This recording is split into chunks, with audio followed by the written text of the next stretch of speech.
Good morning, everyone, and welcome to a beautiful sunny morning in Melbourne. I'm Jeff Gartley, Chartered Accountant, and we specialise in business growth for our small business clients, self-managed super fund and exit planning. So this morning, yesterday, the ATO released their statistical report for 2022 with some 2023 data. And I thought I'd just take 5 minutes of your time and we'd review those particular stats because it's quite interesting. So if you're into stats, this is something you don't want to miss. So let me just share my screen and we'll find the work paper that we've got to talk about. And here we go. So these are statistics brought out by the ATO on the data that's in the system for the self-managed super funds. Obviously, if you haven't lodged your return yet for the 2022 year, your data is not included. So let's go through some of these tables. There's 19 tables. I've highlighted some things that I think are quite interesting. But before we begin, we look after quite a few self-managed super funds for a small practice, up around the 60, 70, and a variety of types of funds. Some with older members, some with younger members, some with property, some with pensions, some with collectibles, some with rental properties, some with commercial properties. So we've seen it all, and this basically reflects what's in the statistics. So let's go through and have a look at registrations, wind-ups, and various things. So I'll run through it pretty quickly. It's only supposed to be a 5-minute presentation. So let's go through the various tables, and I've highlighted some of the things that are quite interesting. So table 1 is looking at the establishment of self-managed super funds. So there's been about 26,000. We can see it has peaked in 28, in the previous year, 22, 23, there's only 26, but it's sort of gone through COVID and then we're back into it. We are still seeing a lot of self-managed super funds continue. Obviously, during COVID times, I reckon there was quite a bit of wind-up, and the growth is about 4%. So self-managed super funds are still relevant, they're still popular, and it's still growing. It's not going backwards. So that's sort of interesting if you're thinking of establishing a self-managed super fund. Are other people doing it? Yes, they are. Are they doing it? Its growth has slowed down a bit, yes, but there's also a lot more super in the system. So a self-managed super fund, as we know, isn't there for everyone. But if it is for you and you're one of them already in the system, well done. Because it takes a lot of work and a bit of effort to manage a self-managed super fund, but the rewards can be there. It's good point to note that we do have a number of financial plans we use around Melbourne, and they can assist in that area. So let's have a look at table 2.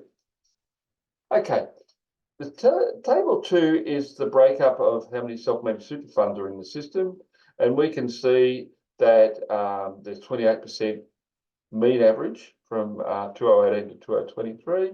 So about 25% of the proportion of funds in the system for superannuation reflected in self-managed super funds. Table 3 shows the distribution of age. Yes, we're still seeing a lot of people that have been in self-managed super funds for 10 years, and that's expected because of what it is. It's an older generation that would have more super than the younger generation. So the age group, obviously, we're looking at older people there. And the average it's about 12 years that they remain in the fund, or I think that's how it is. So more than 64% of self-managed super funds established more than 10 years. So 12 is the average. And that would reflect in type of funds that we are seeing. So table 4 is the wind-ups. So the key highlights are that there was approximately 15,000 wound up in 2022. And often the fund that were wound up before, there was about 492. So we're seeing a lot of older clients exit out of self-managed super funds, especially as they're getting into their 80s and they don't want to do it anymore, and it's rolled over into a public fund, which sort of makes sense for a number of people if you don't have the support from the younger generation or a great financial planner. We obviously don't do the financial planning side of it. We just do the accounting, the setup and establish from the licensed ASFL limited license in self-managed super funds. Table 5 is looking at the average balance. We can see the average per self-managed super fund is 1.4, 1.6, 1.4. So it's sort of gone down a little bit, but it's gone up a bit from 2020. The average member is that reflects it as well. And we can see the average balance along the way. Now, obviously, with having people exiting the fund and also contributions going in. So we are seeing a small downturn, but nothing significant in that area. We won't worry about table 6. We'll go to table 7. And this is the asset ranges in fund size. So we're seeing that, 31% is the highest in the 500 mark. That would reflect somewhat some of our funds. We do see a lot more at that level in our practice in that level. So we're quite comfortable.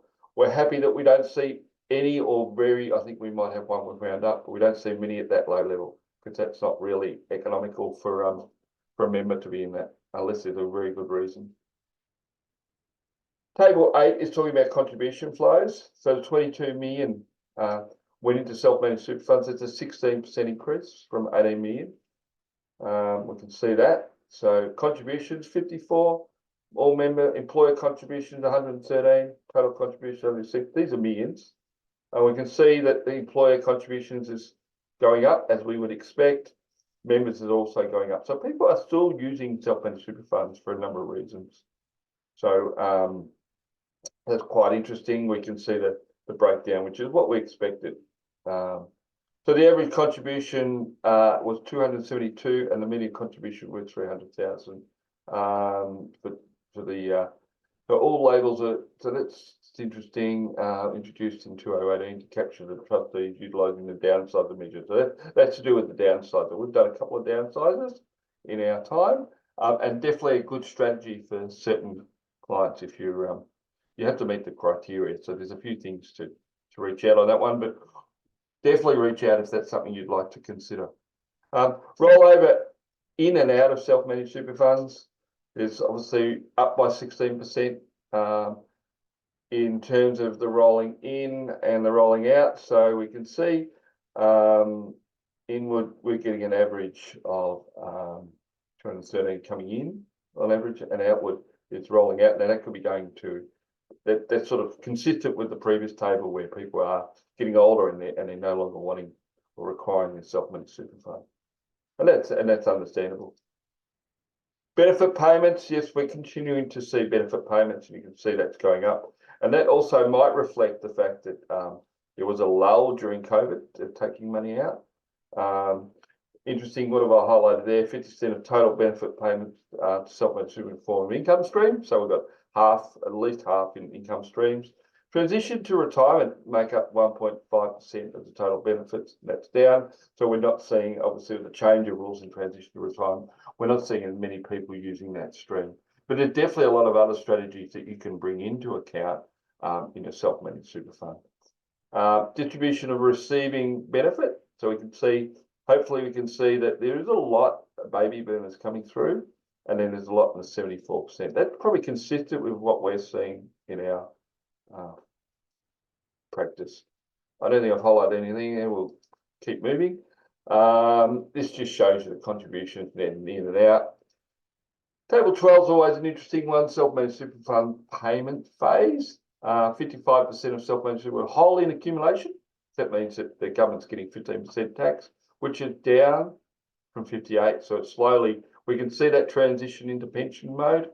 32% were wholly in retirement phase from 32%. That was pretty good, 35 to 32. So we can sort of see we've got some in partial, some in full retirement phase. So a little bit of a change. It's a relative. I think the government would be pretty happy with that one. Distribution of fund size. We can see that most funds are in the 500 to 2 million, so we're pretty happy with that. I'm definitely happy with that where our funds are sitting at the moment in that regard to that.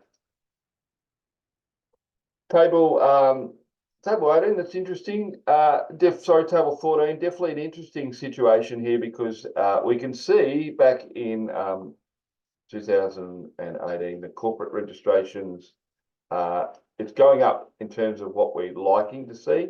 So we're seeing no longer is individual trustees favoured, and we're telling our clients that we prefer corporate trustees.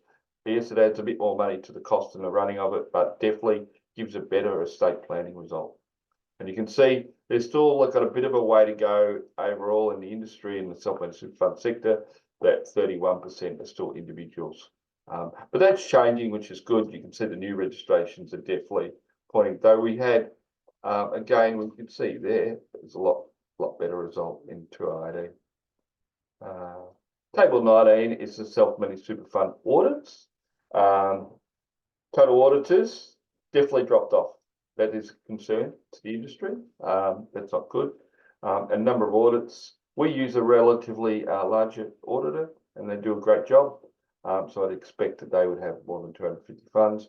But the old days of doing 1 to 5 audits, it's getting harder. I don't see how an auditor can do that and do a good job.